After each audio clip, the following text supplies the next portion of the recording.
things off. Show of hands, who's heard of Google Maps? What a shock. But show of hands for who has heard of Flutter? Ooh. Oh, okay, I don't even know why we're giving this talk. But how many of you have an app in production or near going into production? Ooh, there's a few, but not too many. So we're going to do two things today.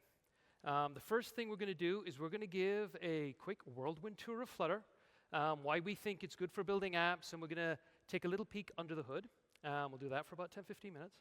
And then what we're going to do is we are going to, well, Brett's going to do some live coding and sling some code on stage, and he's going to combine two of his favorite things, which are? Ice cream and maps. No, Flutter and maps, sorry. It is actually ice cream and maps. There we go. And live coding is always much more exciting for you, possibly not for us. So we're going to get through the slides fairly quickly, and then we'll get into the meat and the bones of the topic. OK, so for those of you who may not know, the very few of you in the audience, what is Flutter? Well, Flutter lets you build this.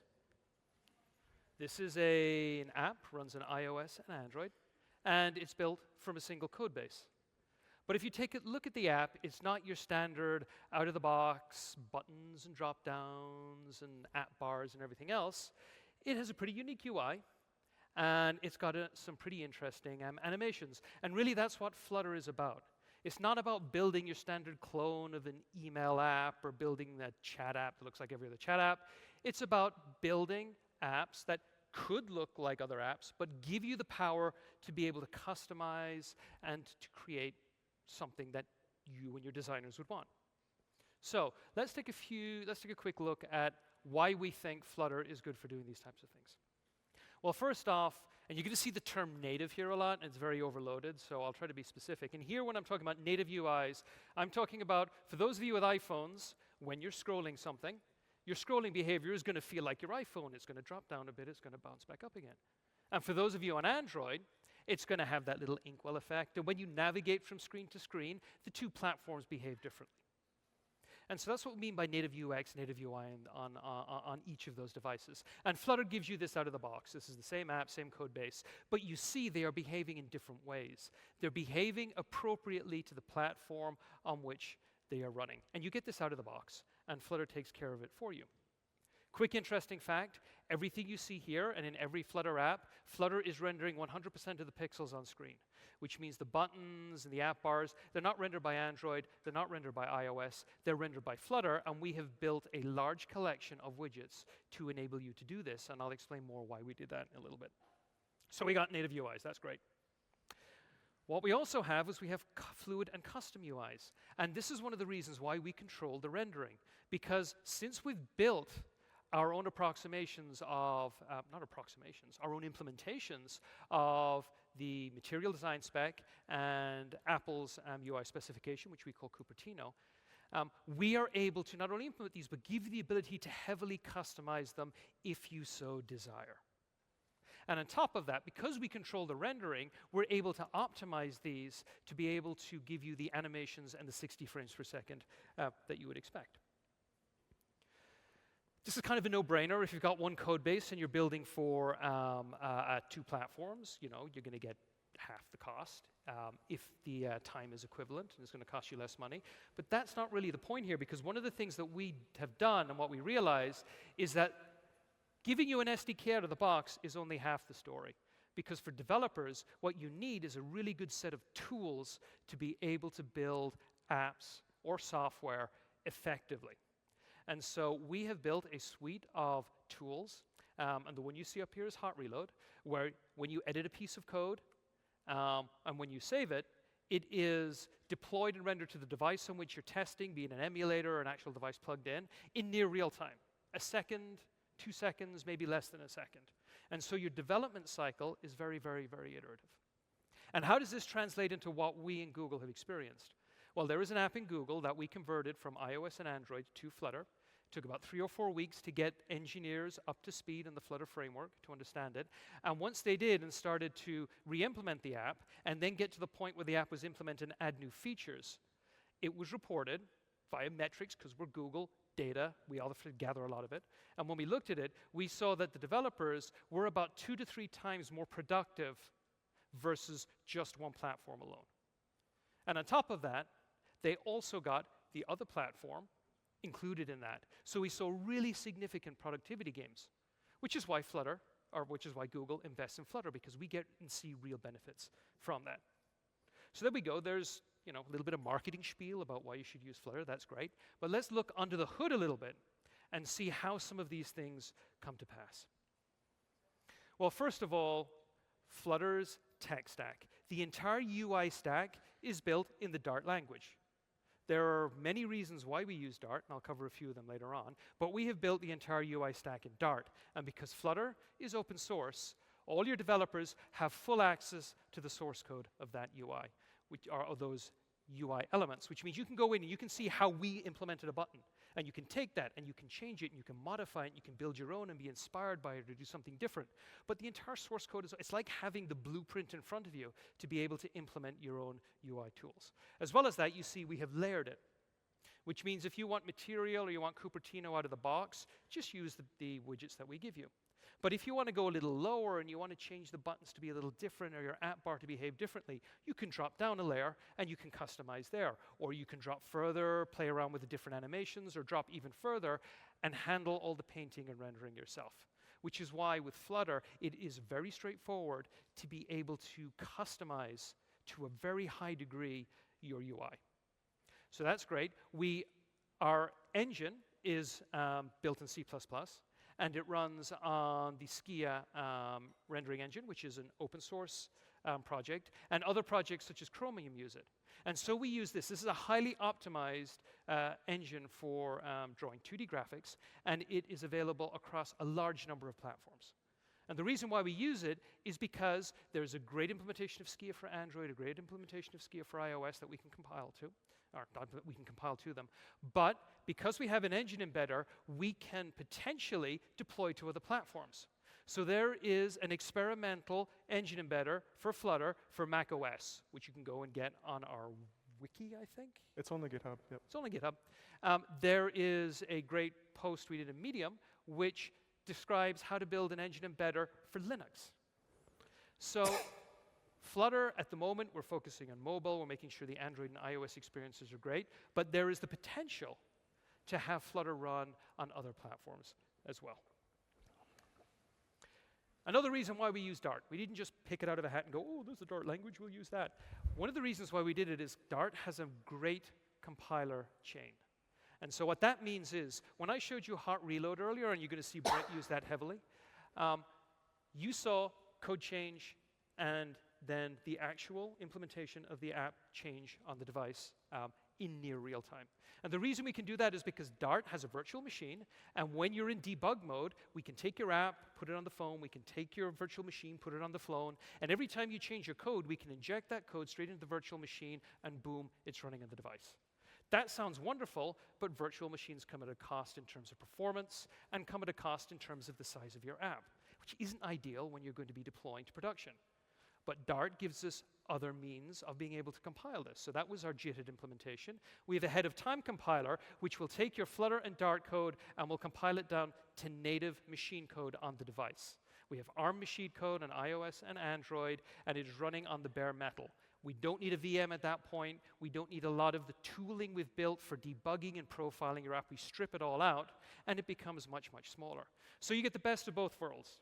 Dart gives us the ability to go, hey, give us an amazing developer experience, and hey, streamline us to the nth degree so we can run as fast as we can for users in production.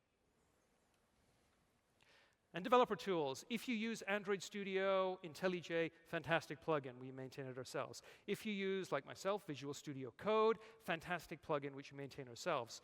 But the infrastructure we've built for these platforms is available to other developers. So if you want to go out there and build a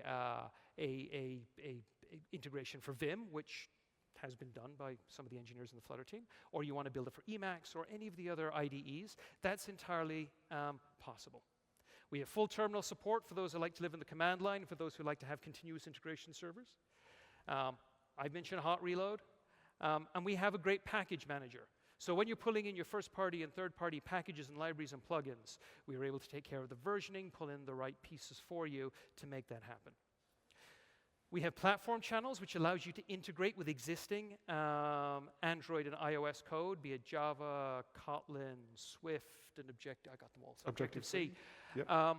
And we can go the other way, and you can add Flutter to existing apps. So for those of you out there who go, this sounds fantastic, Flutter's great, but we've already invested years of time building our apps on both platforms, you are able to integrate that, and we've seen a lot of people take that route where they have a small portion of their app in Flutter, they tie it into their existing apps, and then over time, they can transfer more or less of it into Flutter and still get, for at least that portion, a single code base on which to run it. I'm going to very quickly talk about how UIs are composed because Brett's going to be diving through a bunch of code, and I just want to give you a flavor now so you don't get lost in the rush. Here is an app. It's got some images and some icons and whatnot, but how is Flutter actually, how are you as a developer, or how are your developers going to build for this? Well, let's take a look. Okay, so these things seem to be laid out vertically to begin with. So Flutter has the concept of a column, and we can wrap our UI widgets in a column. And now here's the thing, pretty much everything in Flutter, bar a few exceptions, are widgets. And typically when you think of widgets, you go UI components, button, app bar, icon, text. But in Flutter, layout is also a widget. So in your code, you're actually defining the layout, which can be jarring for people who are coming from things like XAML on Windows or XML layouts in Android, because you're used to that separation. But what we've found is because of the way Dart structures its code and because of the way the Flutter SDK is structured, it is actually very readable and very maintainable and gives you things like hot reload and very maintainable for the code given. So there we go, vertical, wrap it in a column. That's great. Well, the thing at the top of the column is probably an image. That's not too interesting. But then we take a look at this, and this is kind of interesting. There's a few things going in here, so let's take a closer look. So it looks like we have our text on one side, and we have an icon and a number on the other side. So, you know, that's a horizontal layout. We can wrap that in a row. It looks like our text expands to fill the space, so we can wrap that in an expanded. And then if you think about the text, there's one on top of the other. Internally in that, we can then wrap it in a column. So you've got columns and rows and columns, and we have things like stacks. And these may seem like very primitive compared to potentially some of the other types of layouts you get elsewhere. But we've found that just using these primitives and using them cleverly, we are able to construct very sophisticated UIs from these. And it's very straightforward to do that. So when you look at it, all you really have here is a column of things, and then when you come down to your third row, for example, it looks like you have a row of icons, and each of those is a column with one or the other. And that's how we build things up. We compose our UI elements together, and we lay them out with the same code. We have a full set implementation of material design for Flutter, unsurprisingly. In fact, our material design spec is highly inclusive. We pretty much cover everything that the spec defines. So you can go in and you can build material design style apps very, very easily. And because the new material design is designed to be fairly flexible, Flutter is ideally placed to give you that flexibility to be able to customize and tweak these. But sometimes you just want to build an app that looks more like a standard iOS app, which is why out of the box, we also offer what we call Cupertino widgets, which will let you compose things and put things together in terms of more of Apple style of widgets. And you can mix and match these, and you can use one or the other. We're not, you know, we don't specify it's all or nothing. But we give you these out of the box so you have complete choice as to how you want to build your apps. 2 or 3 more slides, and then Brett's on the spotlight. But I want to talk very briefly about cross-platform and our ecosystem. So as I mentioned, if you have a clump of Kotlin code or Java code and you have a bunch of Swift code and you're like, I've spent ages building this code, it does a lot of the business logic, it's fundamental to my business, I don't want to rewrite this, but I would really love to use some of Flutter's UI capabilities or extend it with Flutter and Dart, you can do that. So we have the ability to be able to do cross-platform RPC in both directions and even have event channels so you can stream events in one direction or the other. So you can have Android and iOS code talk to Flutter code. And as I said, you can do it in the other direction as well. We also have a great ecosystem of packages, some of which we maintain ourselves, like Firebase plugins are us, the WebView and Maps plugins are us, we do camera, we do a bunch of things that we feel are critical to the platform. But the community has stepped up and added tons of other packages and plugins out there. And you can go to that website. In fact, you can just do Flutter packages, Google that, and you will get to this site, and you can just see the range of packages that are available to you out of the box, which will, save you time building. But the idea here is that Dart's been around for a while, Flutter is fairly new, but we already have a rich ecosystem of Dart code. And our Flutter ecosystem is growing steadily to the point where we have over 1,400 Flutter packages in our pub system to date. Flutter is completely open source. Every line of code is in github.com Flutter or github.com Flutter engine. You can go there, you can see how everything is built. And we take contributions externally all the time. There's over 300 contributors to the Flutter repository and code base itself. In fact, we've gotten so popular that we're ranked pretty highly now in terms of popularity for GitHub repos. There are thousands of apps written in Flutter that have been published to the Play Store and the App Store. Google has published a few, the community has published thousands more. We'll give you a taste of who's doing what towards the end. But Flutter is ready for use in production today. It has been for a long time. The app we always used to talk about, Hamilton, is like a year and a half more since it was first put out there. And since then, we've gone to beta. We're at 1.0. We're at 1.2 at the moment, I believe. And so we have a solid, stable platform that we in Google rely on and that we feel that you can rely on to provide services to your users. Our community is awesome. We love our community. They're very inclusive, and they have a ton of areas in which you can start with Flutter. If you go to flutter.dev/community, we have a bunch of community links there. They do things like startflutter.com, flutter.institute. We have fantastic documentation, I feel, on flutter.dev. The community has produced so much more. So if you want to learn about Flutter, there are some starting points. But I think I have waffled on enough. So without further ado, what could possibly go wrong with your live coding demo? So if we could transfer to the demo computer, let's see how much of a fool I can make of myself on stage. Here we go. So here we are. We're starting with your traditional Hello World app. What we're going to build today is an application to let us roam around the ice cream stores of San Francisco. It seemed like a great idea while I was sweltering away in the Australian heat. But now that I've come to San Francisco and it's all kinds of cold, and I'm sort of like, I should have done coffee instead. Yeah, there's a reason why I have my woolly hat on today. Yeah, totally. So, growing up in Australia, ice cream stores use this palette of pastel colors. And so blue and white, it's not really doing it for me. So the first thing we're going to change is we're going to change the color. And what you've seen there is I've made a change to the code, saved it to disk, Flutter has noticed, and has hot reloaded the app. And as you saw, it's pretty quick. So the obvious question is, if I've got a list of ice cream stores, where are we going to store it? Well, being a cloud conference, of course, I'm going to go with Google Cloud Firestore. And the first step in including functionality is we import it at the top of the file. Now, the next step is I'm going to turn around and make a quick change to the application, and something really amazing is going to happen. I'm 2 minutes, you broke the app. Well done. Congratulations. Round of applause from Okay, I'm done. the app. Yay, there we go. So before we run away in horror, it's actually trying to tell us something interesting. Type homepage is not a subtype of stateless widget. So what's happened here is, initially, this was a stateless widget. I'm hoping that wasn't my phone beeping. Anyway, it was a stateless widget, and we've turned it into a stateful widget, because I need it to actually have some state. And Flutter has gone, I can't quite figure out what you're doing here, help me out here. And the fairly easy way of helping it out is turning around and reloading it, and we're up and running again. Again, reloading takes longer than, sorry, am I using my phrasing correctly? Yeah. reloading is a bit slower, but not that slow.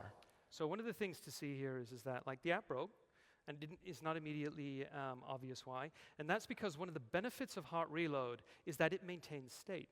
So if you're 5 screens down in your app and you're tweaking your UI and whatnot, you don't have to re-navigate back there every time you save your code. What happened here, though, is that Brett actually changed the code which maintains the state. And once you do that, Flutter's not smart enough to kind of go, I'm going to automatically make your state recover. And so we have to do a hot restart, which is, you know, a 1.5 seconds versus 700 milliseconds. But it kills your state. Cool. So the reason I did this is that I'm actually doing the idiomatic thing when creating state. I'm creating a stateful object. And so homepage is a stateful widget, and it has a partner object called homepage state. And when this object is created, it's turning around and making a connection to Firestore. And we're doing a query against Firestore where we're looking at the collection of ice cream stores and ordering them by their name. Now that I've got this query, I can actually turn around and start using it. So what I'm doing is I've got a stream builder. I pass that stream builder my stream, and a stream, for those of you who aren't aware, is kind of the love child of futures and lists, where it's this list that goes off into the future, and each future state is actually a state of the database. So if someone makes a change in the Cloud Firestore, adds another ice cream store, it will turn around and update the app, and we'll go from 14 ice cream stores to 15. So one of the things that people might see here is like, this seems a little complicated with streams and asynchronous. What are they talking about? One of the strengths of Dart and one of the strengths of Flutter is it's asynchronous in its very nature. It means you don't have to spin up threads to handle things like network calls and whatnot, or to handle like I/O basically. And what you can do with it is, it's very easy for Brett in a few lines of code here to say, here's a stream of data from Firestore. Here's a stream builder. And this app, with a few lines of code, will update itself every time that data store changes. So if we go in and we add new things to the database, that's going to be reflected in the app automatically, and it will rebuild itself with no additional work from you. Yes. And of course, knowing you that you're all quite interested in ice cream stores, I went ahead and did the next step, which is instead of just saying we've got 14 stores, I turn around and I've created a list view. And so we've got this list view here, we've got a bunch of stores. Here's a part of Dart syntax that I quite like. We have a theme called named constructors. So I'm constructing an object called ListView, but I'm constructing it in a specific way where I give it a builder. So I'm effectively creating the list tiles, but I'm only creating them on an as-needs basis, which means that if I have, say, a really long list of data, I only create the appropriate parts that are being shown on the screen, saving as CPU, saving as memory. But one of the great things that Matt mentioned earlier is that when you have all of your Flutter code as code, you get the ability to turn around and pull out abstractions and name things. So I've got this ListView Builder, but to me, I really want to call it a store list, which means that my build method for my state object now just goes, okay, I've got a store list. And I've simplified that complexity so that when I'm reading this code later, I'm not turned around and overloaded with a whole bunch of stuff and I can't see hide nor hair of what I was trying to do. And the reason I'm doing this, it leads into the next thing. We've got a list of ice cream stores. Wouldn't it be nice to have a map? So the first step, obviously, import the functionality. Now, the next one is going to chew up a bit of time as my computer types everything in for me. So who here has done CSS3 style flexboxes? A couple of you? Oh, good. We've got some web developers. So you'll be pleased to know that, oh yeah, remember how I said we had a store list before? We went through and built that. I built a matching store map, which is built on top of a Google map. And we'll add some more code to that in a minute. But the part I'm talking about is here in the column. This column replaces the earlier thing where we just had a store list.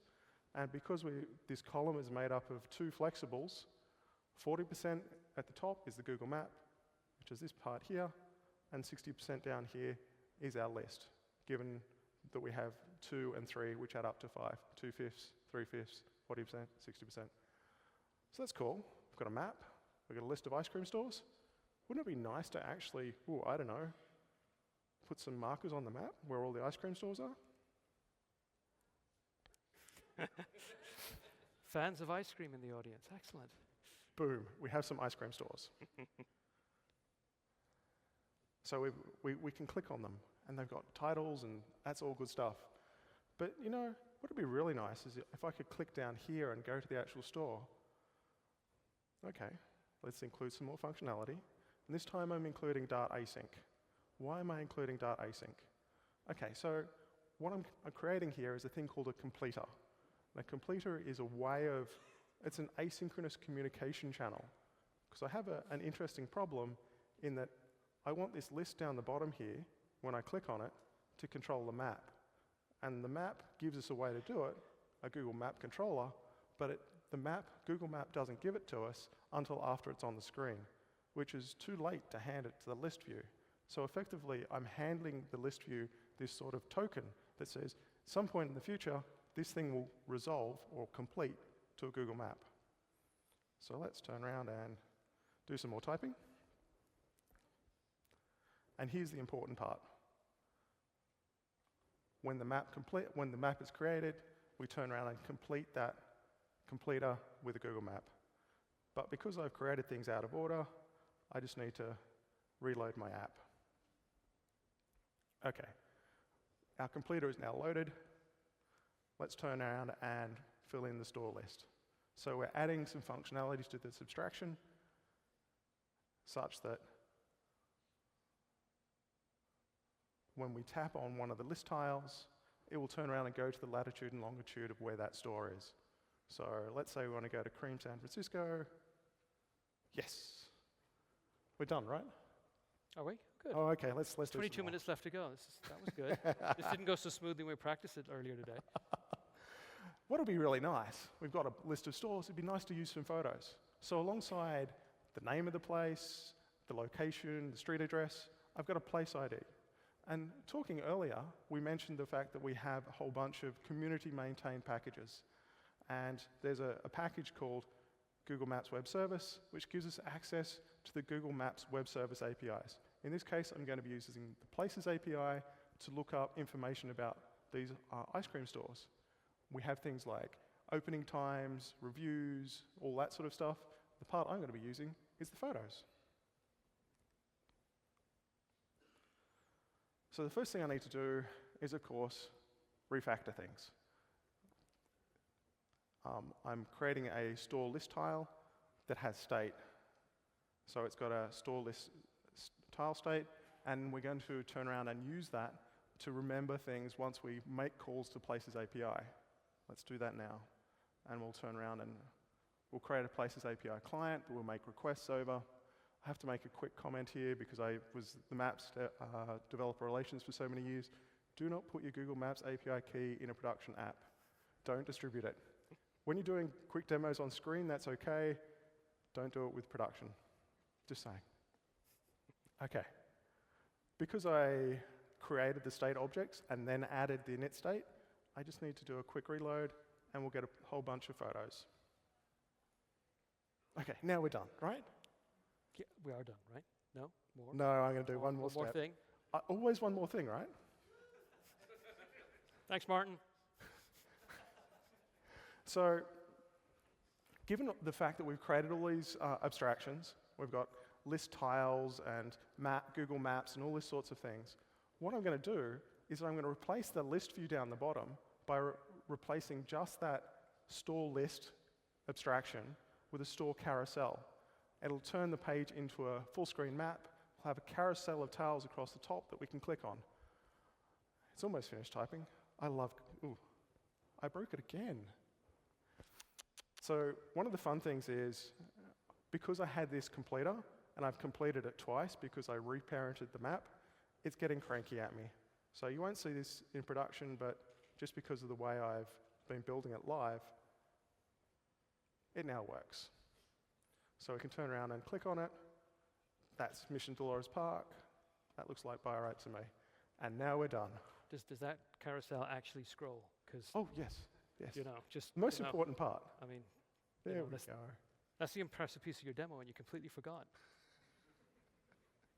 So that's really cool. How many lines of code did that take in total? So let's go back to the right file this time. And less than 250 lines of code.